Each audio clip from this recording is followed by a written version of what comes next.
और जल्द ही इस लिस्ट में एक और कानून भी ऐड हो सकता है। ब्रॉडकास्टिंग सर्विसेज रेगुलेशन बिल 2023 के अंदर नए आईटी रूल्स लाने की कोशिश करी जा रही है। इसके अनुसार ब्रॉडकास्टिंग की एक बहुत ब्रॉड डेफिनेशन बनाई गई है। जिन जिन लोगों का यूट्यूब चैनल है, फेसबुक अकाउंट है, इंस्टाग्राम हैंडल है या व्हाट्सएप चैनल भी है, वो सब ब्रॉडकास्टर्स की कैटेगरी में आएंगे। हर ब्रॉडकास्टर को सरकार के सामने जाकर रजिस्टर करना पड़ेगा और सरकार की एक सेंट्रल इवैल्यूएशन कमेटी होगी जिसको बहुत ज्यादा पावर्स दी गई हैं। ब्रॉडकास्टर सिर्फ वही वीडियोस या मैसेजेस भेज सकते हैं लोगों को जो इस कमेटी के द्वारा अप्रूव किए गए हों, except for specific programs exempted by the government. इस कानून के तहत सरकार के पास यह भी पावर होगी कि बिना प्रायर नोटिस के वो यूट्यूबर्स की इक्विपमेंट को जाकर सीज कर ले। तो एक बात तो पक्की है कि सोशल मीडिया पर भी लोगों की आवाज बंद करने की पूरी तरीके से कोशिश करी जा रही है। और जब मेरी आवाज फाइनली पूरी तरीके से बंद हो जाएगी तब क्या जवाब दोगे? तब क्या आर्ग्यूमेंट बचेगा? अरे कोई बोलने वाला ही नहीं बचा, इसका मतलब डेमोक्रेसी अच्छी चल रही है देश में। और इस गलत फहमी में मत रहना कि भाई मैं तो सरकार का सपोर्टर हूँ, मोदी सपोर्टर हूँ, मेरा कुछ नहीं जा रहा। अगर देश डिक्टेटरशिप बन भी जाए तो भी मेरे लिए तो सब अच्छा चलता रहेगा। सोनम वांगचुक भी एक बार सरकार को सपोर्ट करते थे जब आर्टिकल 370 हटाया गया था। मेरे ख्याल से ये लद्दाख के लिए बहुत ही खुशी की बात है, उसकी हक थी वो उससे वापस मिला है। लेकिन जब उनके एरिया में कोई प्रॉब्लम आई और उन्होंने अपनी आवाज उठाने की कोशिश करी, 21 दिन तक अनशन पर बैठने के बावजूद भी सरकार का मुंह नहीं खुला। डिक्टेटरशिप में एक डिक्टेटर सिर्फ अपने अहंकार, अपनी पावर, अपने पैसे से मतलब रखता है, उसे जनता की कोई फिक्र नहीं होती। बहुत से किसान भी सरकार के समर्थक थे, लेकिन जब उन्हें पता चला कि उन्हें अपनी मांगे रखने का अधिकार भी नहीं दिया जाएगा, सारा मीडिया उन्हें देशद्रोही करके बदनाम करेगा, तब उन्हें एहसास हुआ कि डिक्टेटरशिप का क्या मतलब हो सकता है।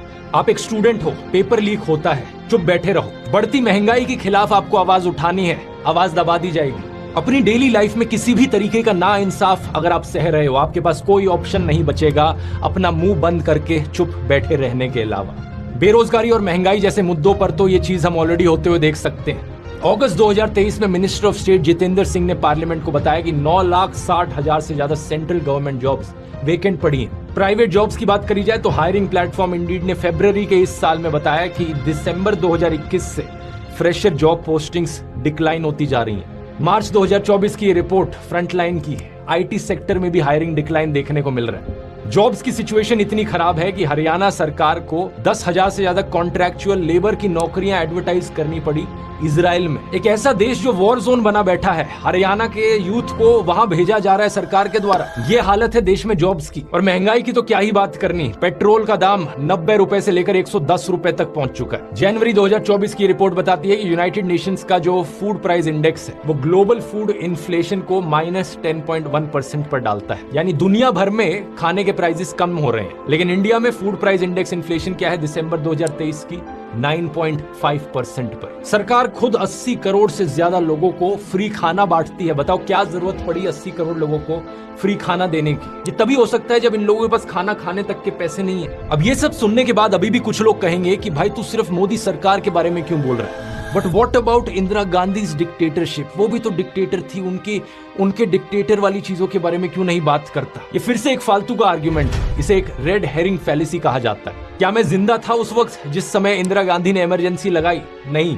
अगर होता तो मैं यही वीडियोस बना रहा होता। और अभी भी इनफैक्ट मैंने एक पूरा वीडियो बनाया है इंदिरा गांधी की इमरजेंसी के ऊपर, बताया है कि कैसे वो डेमोक्रेसी के ऊपर एक काला धब्बा था। लेकिन कल की प्रॉब्लम्स गिनाकर आज की प्रॉब्लम्स ठीक नहीं हो जाएंगी। उस वक्त जो हुआ वो बहुत गलत था और इस वक्त जो हो रहा है वो भी बहुत गलत है। उस वक्त कुछ लोगों के बहादुर संघर्ष की वजह से डेमोक्रेसी को बचा लिया गया देश में, लेकिन आज कौन बचाएगा देश को? मीडिया को खरीदा जा चुका है, हर इंस्टीट्यूशन कॉम्प्रोमाइज हो चुका है, ऑपोजिशन लीडर्स का अरेस्ट किया जा चुका है। बचा कौन? बचे हम लोग, देश के लोग, we the people of India. हम हैं आखिरी उम्मीद। जैसे इमरजेंसी के समय में लोगों ने भारी संख्या में अपनी आवाज उठाई थी और उसके बाद जो इलेक्शंस हुई उसमें इंदिरा गांधी को हरा दिया था, उसी जज्बे से आज देश की जनता को इस अनडिक्लेयर्ड इमरजेंसी के खिलाफ आवाज उठाने की जरूरत है। अगर आप भारत माता की जय कहते हो तो भारत माता को बचाने के लिए तैयार भी रहो। अगर गांधी जी, भगत सिंह, नेताजी बोस की रिस्पेक्ट करते हो तो उनके जैसा जज्बा भी लेकर आओ। जो आजादी उन्होंने अपना खून पसीना बहाकर दिलवाई है,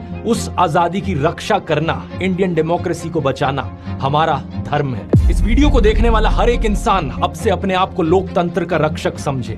ये जिम्मेदारी अब हम सबकी है। स्टेप 1, अपनी आवाज उठाइए। एक एक आवाज से फर्क पड़ता है। अगर आप अपनी आवाज नहीं उठा सकते तो इस वीडियो को 100 लोगों को फॉरवर्ड कीजिए। व्हाट्सएप ग्रुप्स पर, इंडिविजुअली, फेसबुक पर, ट्विटर पर, इंस्टाग्राम पर। हमारा मिशन है इस खबर को देश के कोने कोने तक पहुंचाना, देश के हर एक वोटर तक पहुंचाना। स्टेप 2, वोट करना मत भूलिए। इस बार कोई एक्सक्यूज नहीं चलेगा क्योंकि एक एक वोट से फर्क पड़ता है। चेक कीजिए आपकी कॉन्स्टिट्यूएंसी में कब है वोटिंग।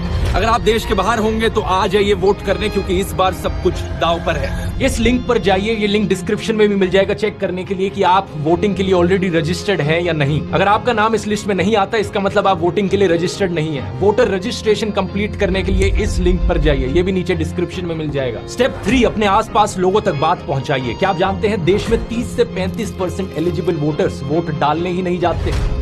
अपने परिवार में लोगों को कन्विंस कीजिए, अपने दोस्तों को बताइए, अपने मोहल्ले में लोगों को कन्विंस कीजिए। जिस दुकानदार के पास जाकर आप रोज सब्जी खरीदते हैं, जिस धोबी से कपड़े प्रेस करवाते हैं, जो हाउस हेल्पर आपके घर में आते हैं, कितने लोगों को आप रीच आउट कर सकते हैं और देश की इस इमरजेंसी सिचुएशन की खबर उन लोगों तक पहुंचा सकते हैं और उन्हें कन्विंस कर सकते हैं वोट करने के लिए। ये मत सोचना कि मैं अकेला क्या कर सकता हूं। जैसा कृष्ण गीता में कहते हैं, फल की चिंता मत करो, जो तुम्हारा कर्म है वो कर्म करो। इस वीडियो को देखने वाला अगर हर एक इंसान बस ये ठान ले कि अगले 20 दिन तक मैं रोज 5 लोगों को जाकर इसके बारे में बताऊंगा, उसी से ही काम बन जाएगा। हम 1 करोड़ से ज्यादा लोग हैं इस YouTube चैनल से जुड़े हुए। एक इंसान को सिर्फ 100 लोगों को रीच आउट करना है और इस तरीके से हम देश के कोने कोने तक सारे 100 करोड़ एलिजिबल वोटर्स को रीच आउट कर सकते हैं। और स्टेप 4, ये सब करना है खुशी से, हंसते हुए और प्यार फैलाते हुए। जोर से हंसना ताकि आपकी हंसी तानाशाह के अहंकार को डुबा दे। प्यार का दरिया बहाना है जिससे नफरत और अविश्वास का सब कीचड़ हट जाए। तो इन 4 चीजों को याद रखना। अपनी आवाज उठानी है, वोट करना है, दूसरों को वोट करवाना है और हंसना और प्यार फैलाना है। बस इतनी सी जरूरत है। हम देश को बचा सकते हैं, हम देश को बचाएंगे। इनकलाब जिंदाबाद। जय हिंद।